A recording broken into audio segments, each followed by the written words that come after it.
And despite building pressure from world leaders, Libyan strongman Muammar Gaddafi is still refusing to step down. In an interview with ABC News earlier today, the leader laughed at the idea and insisted, quote, "My people love me. They would die for me." Well, President Obama stated on Saturday that Gaddafi, quote, "needs to do what is right for his country by leaving now." And today the White House had this to say. When he can laugh in talking to American and international journalists while he is slaughtering his own people, it only underscores how unfit he is to lead and how disconnected he is from reality. And earlier today, British Prime Minister David Cameron echoed America's call for Gaddafi to step down, and the EU joined in imposing sanctions on the embattled regime. So how much longer can Gaddafi hold on? And if he does give in, well, what will be next for Libya? Joining me now from Phoenix, he's the president of the American Islamic Forum for Democracy, Zuhdi Jasser, and the deputy editorial page editor, foreign affairs columnist for the Wall Street Journal, Bret Stephens, is with us. First of all, the idea that his people love him, they would die for him. And denies that there's any opposition arising in his country. Is he that delusional? Well, the Sudanese and the militiamen from Sudan and Chad, whom he employs, do love him because he pays them well, and there are some bitter enders. That was true of Saddam Hussein as well. The rest of the country speaks for itself in its total opposition. Right, does he survive this? Is there, look, he's paying people to fight for him. He's paying mercenaries. He's paying people to get off the streets. He has the money to do it. Sean, probably not. But remember, in 1991, after Operation Desert Storm, rebels in Iraq controlled 14 out of 18 provinces. We thought Saddam Hussein was finished. But because we allowed his planes and his helicopter gunships to fly, he was able to put down that insurrection. So no-fly. That should be in our minds right now. Well, but look, the problem is Obama doesn't have the courage to take that stand. As a matter of fact, he was the last to speak out. Even the Washington Post acknowledged that.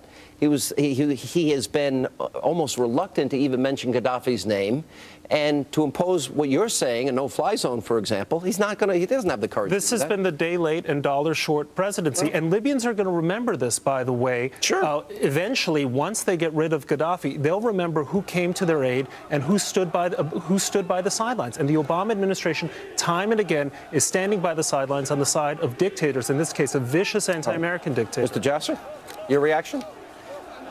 Yes, I mean, I'll tell you, families like mine came to America because it stood for an idea. We need a president and a State Department that's going to stand not only against the actions of this demonic dictator, Gaddafi, but basically for the freedom and liberty of Libyans. They need to start getting on the ground and saying that we are going to be for an idea and make it clear what we stand for. And we didn't really do it in Egypt that well, and we're not doing it. And Libya is very different in that there's a consolidation of the military, and there's probably going to be an armed rebellion. There's people being slaughtered. I mean, if anywhere we can see we need a president and a State Department that's making it clear what we stand for, this is it. I think Bret is right here, that this administration has always been a day late and a dollar short. Would it be unfair in my mind, remember that Louis Farrakhan, who says this is all coming to America, that he and Jeremiah Wright went to visit Gaddafi back in 1984. Now, we know that this became President Obama's pastor. Is it wrong for me to think, and he's had wonderful things to say about him for years until it became convenient to throw him under the bus, is it wrong for me to think that this may be impacting the president's thought process? Well, I mean, those links, we have to see what the president does now and what he articulates. He's certainly not been clear about being against political Islam and the threat of theocracy. The Brotherhood actually stated they didn't want us in Libya, and it's interesting. I think that exposes their hypocrisy in that they don't want our influence there because they know, even though they're letting Libyans die, they know that we can help save the lives of Libyans being slaughtered by the Libyan government. But at the end of the day, the Islamists don't want us in there, and I hope our president can rise above the sense of putting his finger up and be a leader.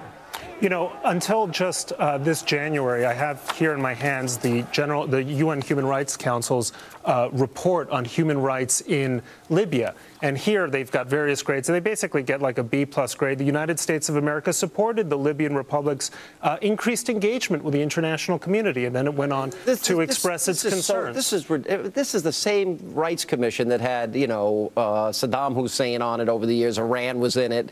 Libya, isn't that? You know, a lot of Western countries, Britain especially, was complicit in the rehabilitation of Gaddafi, and now they should be ashamed and embarrassed about what they did. We still can make up for it by recognizing the provisional government, jamming electronic broadcasts from Gaddafi so he can't communicate with his troops, enforcing a no-fly, no-sail zone. But you know this isn't going to happen. This is the same president that can't even take, Somalian pirate ships after they kill 4 Christian missionaries and blow them out of the water. Yeah, and when it's all over, and if it should end up more or less well, Obama's going to say, well, we think we got that right, just about right. We'll give you the last word.